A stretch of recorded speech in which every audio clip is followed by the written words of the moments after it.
Good afternoon.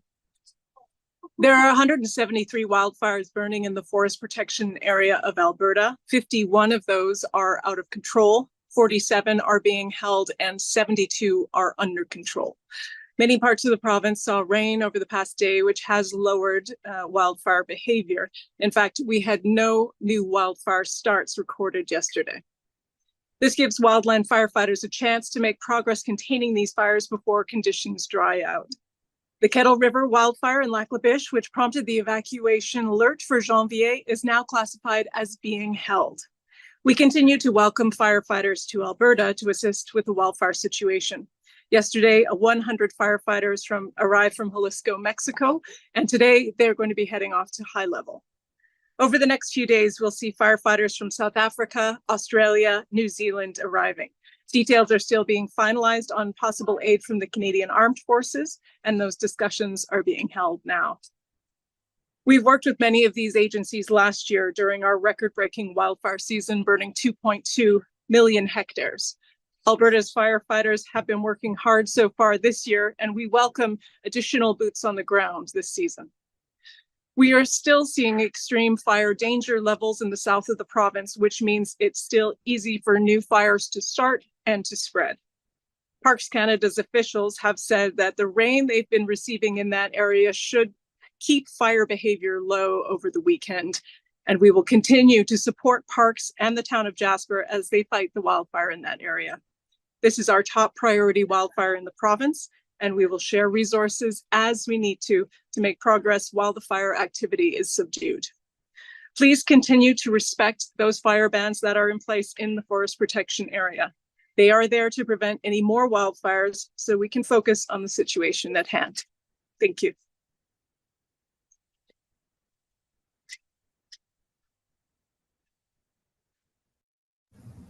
Stephen, go ahead. Thanks, Sheena. Good afternoon, everyone.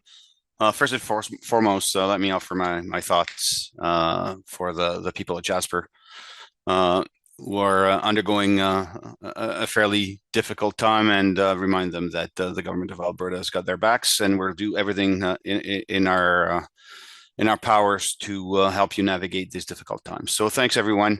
The Provincial Emergency Coordination Center remains at level 4. That's a level of activation that enables us to coordinate with all provincial governments, agencies, departments, and partners from the federal government, from local authorities, NGOs, etc.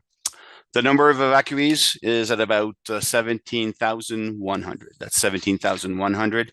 That number has come down slightly from 17,500 yesterday because the Chippewa Prairie First Nation lifted their evacuation order for Janvier 194 yesterday. Nonetheless, the wildfire situation, as you heard from Christie, across the province continues to be challenging. While the recent rains have made a difference, hot and dry conditions are expected to return to much of the province over the weekend into next week. This means Albertans will need to stay vigilant and follow all fire bans and restrictions to minimize new fire starts.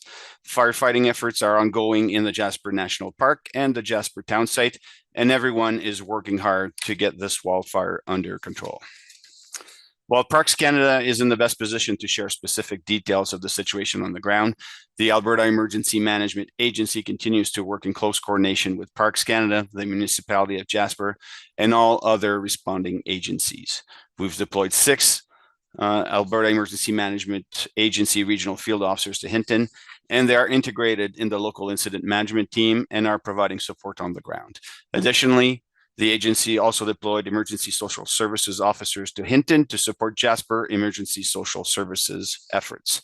These officers are critical points of contact for the emergency responders and help them stay connected to the Provincial Emergency Coordination Center, from which I'm joining you today, where emergency management staff are always available to coordinate requests for the additional support or resources. To date, we've deployed 12 field officers to various incidents across the province. We have also coordinated and deployed more than 250 wildland urban interface personnel directly to Jasper. These firefighters and incident managers come from across the province and have specialized training to support the complex firefighting efforts in Jasper. Firefighters from Hinton, Edmonton, and 30 other municipalities are now in town protecting homes, businesses, and critical infrastructure. I'd like to take this opportunity to thank those firefighters and their communities for making them available. We recognize how difficult this time is for all evacuees, but also for first responders who can't go home and can't be with their families. And we're committed to making sure they're supported during this difficult time. We have made efforts to mobilize every resource available to stop this fire, protect the town, and make sure evacuees are getting the help they need. Evacuation orders remain in effect for parts of the municipal district of Bighorn. And there's an alert also for the surrounding community. All three communities of the Little Red River Cree Nation, so that is Garden River, Fox Lake, and John Doerr Prairie, and the community of Chippewan Lake.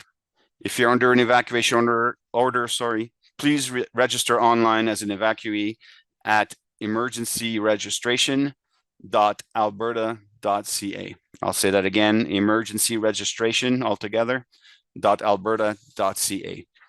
Doing so will help you access resources and important information like updates and re-entry plans. If you're part of a mandatory evacuation order exceeding a minimum of 7 days, including temporary foreign workers, you are eligible to receive a one-time payment of $1,250 for each adult and an additional $500 for each child under the age of 18. The John Doerr Prairie and Fox Lakes communities of the Little Red River Cree Nation become eligible today. It can apply tomorrow on July 27th. I encourage all Albertans in other areas to remain vigilant. There are many wildfires burning across the province, and being prepared can save your life. As we saw with the Jasper evacuation, these situations are dynamic and can change very quickly. Look for emergency preparedness information on alberta.ca, including how to make an emergency plan and what to bring with you in case of an evacuation. Things like 72 hours worth of food and water, critical documents, a first aid kit, medications, planning for your pets, and so on. Whether you're close to an area that is currently impacted or not, being prepared can make an already stressful situation a little easier for you and your family. In closing, all Albertans should also stay connected with their local authorities' website and social media channels for updates. We continue to work closely with local officials and responders in all affected communities across the province to get personnel, resources, and equipment where they are needed the most. Thank you very much. Thanks, Stephen. We'll now move over to questions from the media. Please put up your hand and we'll call on you. One question and one follow-up, and please state your name and media outlet before you begin. Jonathan, go ahead. Hi, Jonathan Bradley, Western Standard. So my question's for Christie Tucker. So Christie, you spoke about hot, dry conditions in the southern part of Alberta are going to worsen, well, has the possibility to worsen wildfires in the coming days and weeks ahead. What will Alberta Wildfire be doing to try to manage the hot, dry conditions?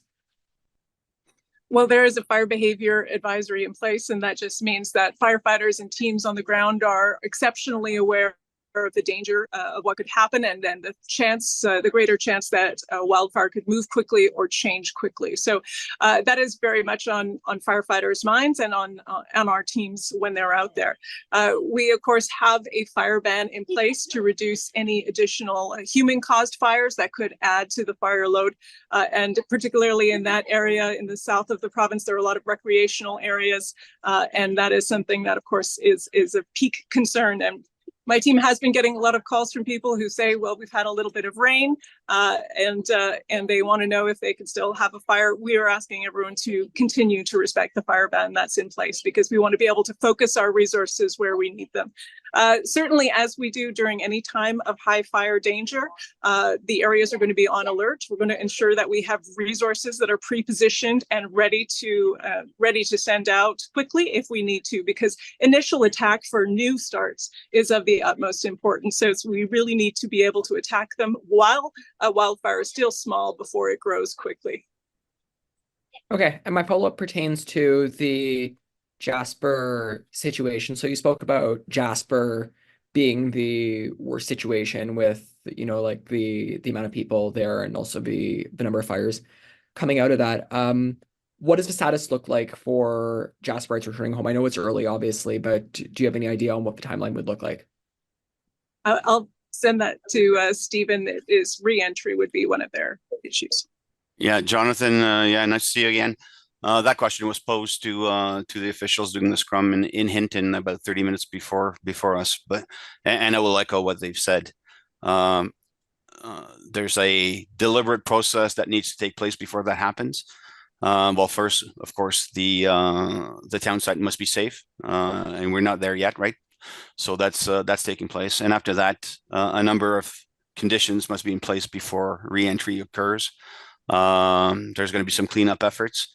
Emergency services must be reestablished. Water, 911 services, EM, and the list goes on. Unfortunately, I can't offer you an exact time frame. The answer is as soon as possible, and if I was to offer a timeline, it's going to be a matter of weeks, unfortunately. And we'll do everything we can do in between to take care of the folks affected by that situation. Thank you. I would like to just add on the fire side, Jonathan, I mean, it's certainly a few days of lower fire behavior will be welcomed by all of the firefighters that are on the ground. And I know Parks Canada is taking the lead and being aggressive in that firefight. And certainly the fire is not out yet. They are working very hard to make that happen, but it will be a long haul with the large scale fire. It does take a long time to bring it under control and completely contain a fire, even with favorable conditions. So we will certainly be supporting them as much as we can in taking advantage of the conditions, which I know they'll be doing this weekend, and they will be working hard. But firefighting is not a short prospect, particularly with the large scale fire. Great. Thank you, Christie. Thank you, Stephen. Do we have any other questions?